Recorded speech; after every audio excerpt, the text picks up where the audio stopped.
GCash? GCash payment? Premium sir, full tank. Premium full tank. Full tank tayo mga kadiskarte para mamaya pag uwi natin full tank din ulit tayo. So full tank method tayo ngayon. Yan mga kadiskarte, naka full tank na tayo. Panggabi tayo mga kadiskarte. Time check 10:01 in the evening. May booking tayo. 175 pesos GrabPay. Kumusta kayo lahat mga kadiskarte? Lalo na sa mga kadiskarte natin na bumabiyahe ng gabi. Yan, bago tayo lumabas ng bahay, siguraduhin natin na tayo ay prepared, nakatulog ng maayos, at alam mo yon, maganda ang iyong kondisyon bago ka bumiyahe. At the same time, huwag natin kakalimutan magdasal. At syempre mas delikado ang bumiyahe ng gabi kasi nga maraming mga kawatan o kung ano man. Dobling ingat na lang talaga.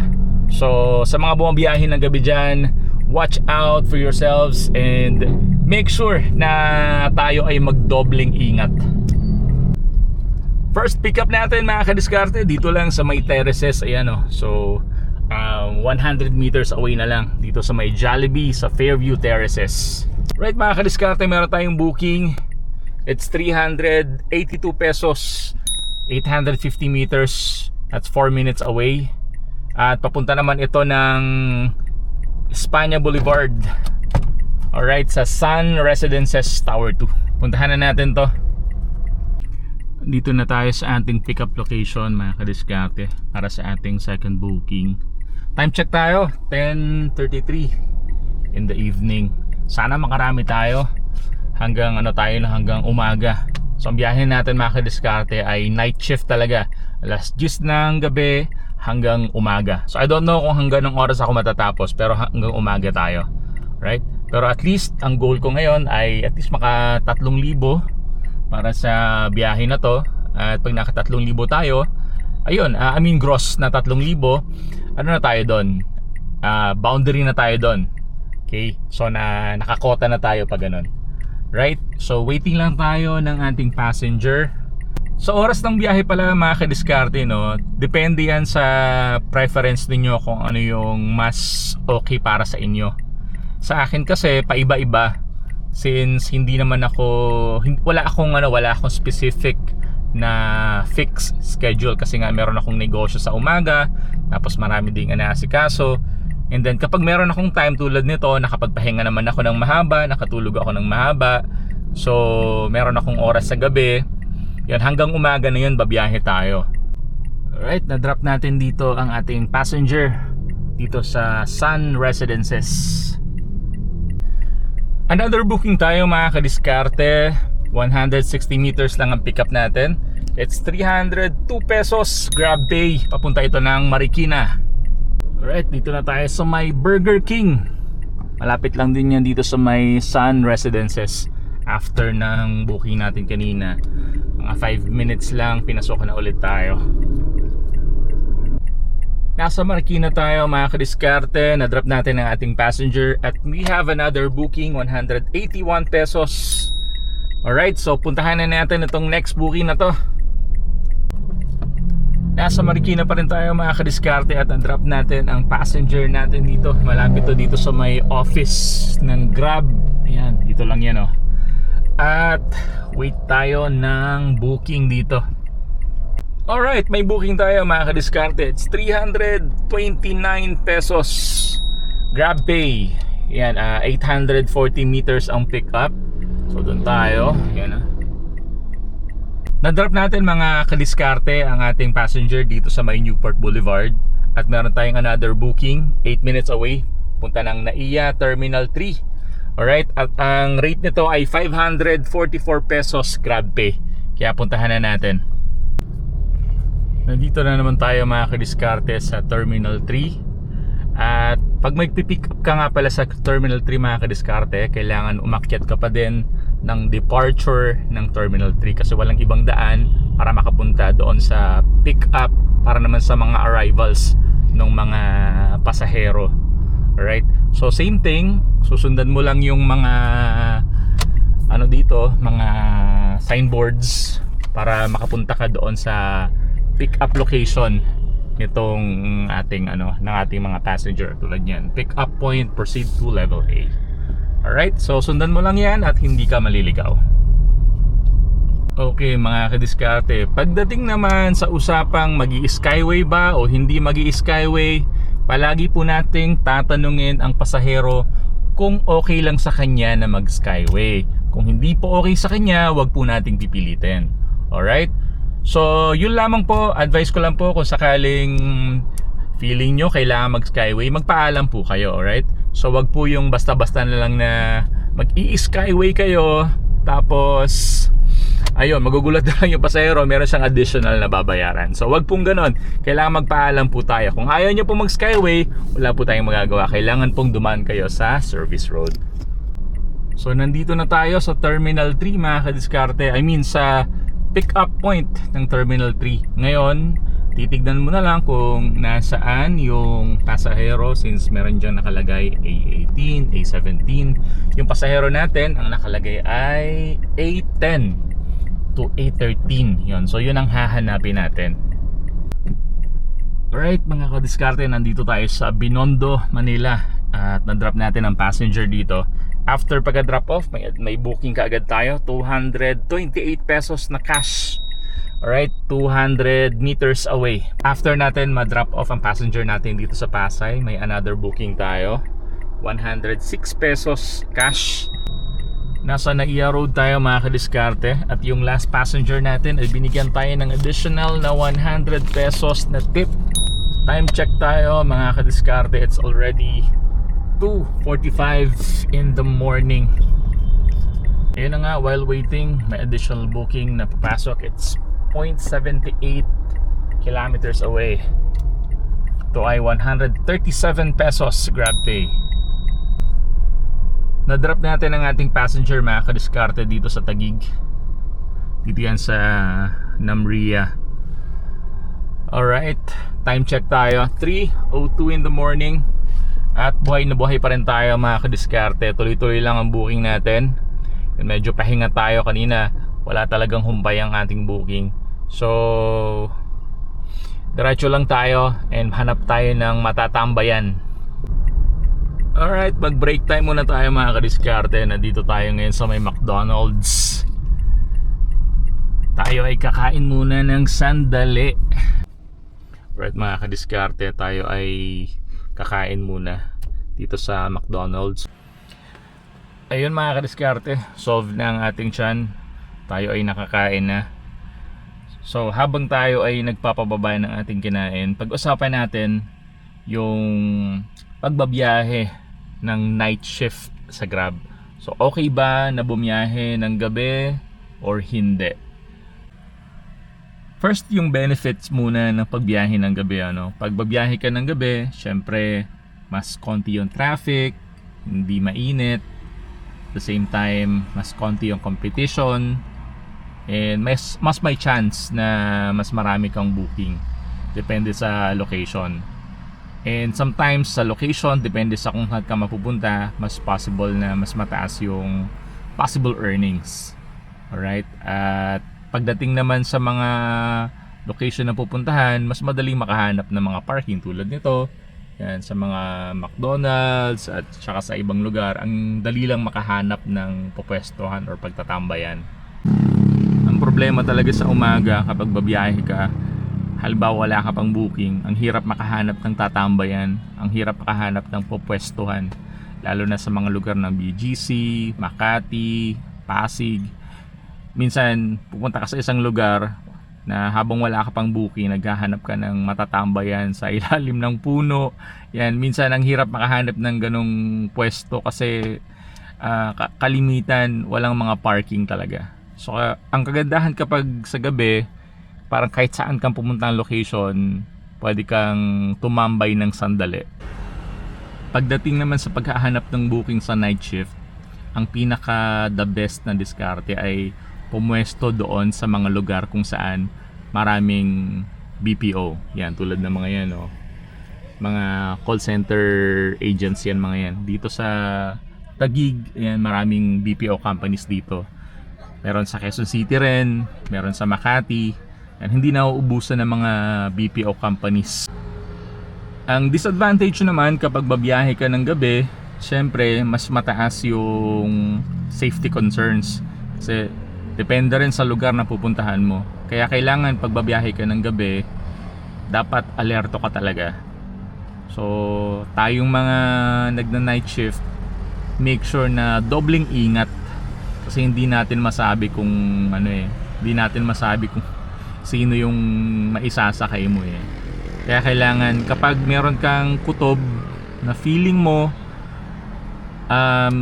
delikado or malayo pa lang nakita mo na base dun sa observation mo dun sa pasahero na sasakay sa'yo, pag malakas na yung kutob mo, lalo na sa mga madidilim na lugar, doon nagpapapick up sa alanganing lugar, ayan, medyo mag-isip-isip ka na. Kaya kailangan, alam mo yun, pagka-alert mo is talagang 100% alert tayo. Kapag feeling mo delikado, wag mo nang tanggapin, i-cancel mo. Di bali nang maapektuhan ng cancellation rate mo. Basta ang importante yung safety mo. At syempre dahil sa night shift siya, pwede maapektuhan yung tulog mo at yung health mo, 'di ba? So kailangan i-consider mo rin 'yun. Ako naman, sanay naman ako sa puyatan. So ayun, kaya okay lang sa akin na bumiyahe ng gabi. Depende pa rin sa inyo 'yan, mga kadiskarte. Kaya ang schedule ng biyahe nyo sa Grab, depende talaga kung ano ang pinaka-fit para sa inyo.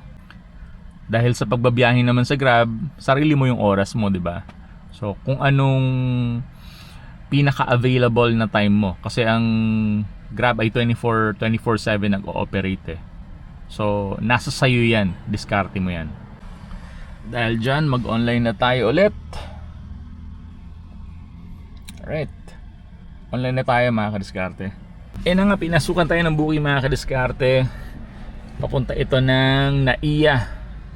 So 1.3 kilometers pick up. So 6 minutes. Ang rate nito, mga kadiskarte, is 185 pesos Grab Pay. Nasa Naiya Terminal 2 na tayo, mga kadiskarte. Alright. At may additional booking tayo. Alright, so dito lang din sa... nasa departure siya. Saan dito na siya? Ayun, nagkamali yung passenger kasi pinin niya dito sa may departure. Nandun siya sa arrivals. Kasi bawal din naman mag-pick up dito sa departure eh. So nagulat ako na nakapin dito sa departure ang ang kanyang pick up. So punta tayo ng arrivals ng Terminal 2 and then ang drop off natin ay Terminal 3 na departure. Ang booking na to ay 131 pesos. Dito naman tayo ulit, mga kadiskarte, sa Terminal 3 at nag-drop off tayo dito ng passenger. Alright, so dito sa Terminal 3, mga kadiskarte, meron ditong online pila. Alright, so sa online pila na yon, hintayin mo lang yun. Ito yung queue details yan. Tagal 18 minutes. So ang daming nakapila, no. So tsatsagain natin na pumila dito kasi sayang. Alright, ang daming umaalis. Bakit ang daming umaalis? So ayan, mga kadiskarte, waiting tayo ng booking. Naka-reserve tayo sa online pila ng Terminal 3. Meron tayong tip. So may nag-tip sa atin na passengers yun. Ayun, yung last passenger na drinap natin sa Terminal 2. Ayan, nag-tip siya ng 25 pesos sa Grab wallet. Ayan, so additional pa yan, 25 pesos na tip para sa atin. Time check po tayo, mga kadiskarte. It's 4:16 in the morning. Dito, mga kadiskarte, sa Terminal 3 sa departure, bawal po dito ang mag-load ng passenger. So just in case na merong passenger na dito na nagpa-pick up, pag nahuli po kayo dito, mapa-fine po kayo. Alright, so wag po kayo magpi-pick up dito sa my departure or kahit na doon sa arrivals kasi bawal po doon mag-pick up ng pasahero. Meron lang pong designated talaga na passenger pick up for Grab dito sa Terminal 3. Pinasukan tayo ng booking kadiskarte. Right, 195 pesos dito sa NAIA Terminal 3 pick up. Alright, from NAIA Terminal 3 pick up, ang drop off naman natin ay sa Sea Residences dito sa may MOA Complex. Nasa level A na tayo ng Terminal 3 at waiting tayo ng ating passenger. Time check tayo mga kadiskarte. It's 4:51 in the morning. Right, nandito tayo ngayon sa Ayala Tunnel. At pa uwi na tayo. Hanap lang tayo ng booking for set destination. So nakapag set destination na tayo. At least maka 2 bookings pa sana tayo bago makauwi ng QC. Stop over muna tayo dito sa may Petron, sa may EDSA along Kalayaan Avenue. Tayo ay mag-shoutout na rin sa ating subscriber na nagpapa-shoutout, si Prince Dan 7559 from Tondo, Manila. Shoutout sa iyo kadiskarte. Naka-set destination na tayo pa uwi, so may 2 set destination ako, so at least sana pasukan pa tayo bago tayo mag-conclude ng ating biyahe. May booking tayo kadiskarte at ito ay 243 pesos Grab Pay, 2.8 kilometers pick up. At papunta naman ito, yan malapit na ito sa Quezon City. So puntahan na natin ito kadiskarte. Good news mga kadiskarte, ang memberships feature sa ating channel ay available na.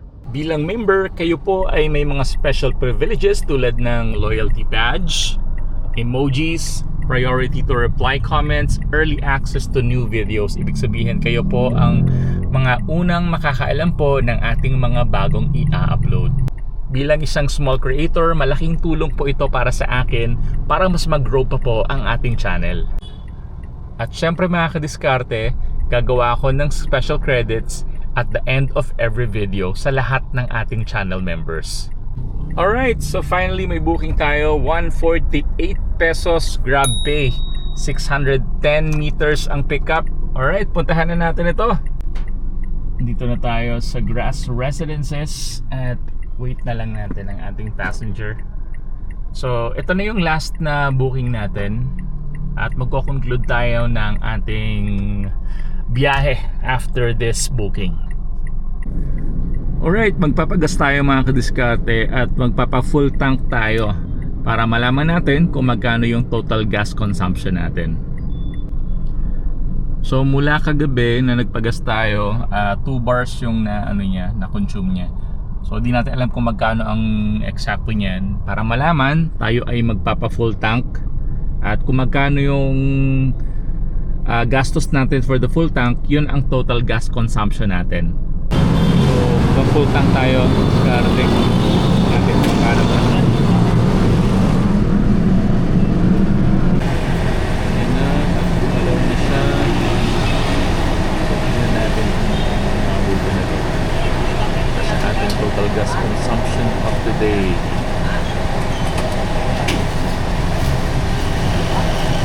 Ayan na.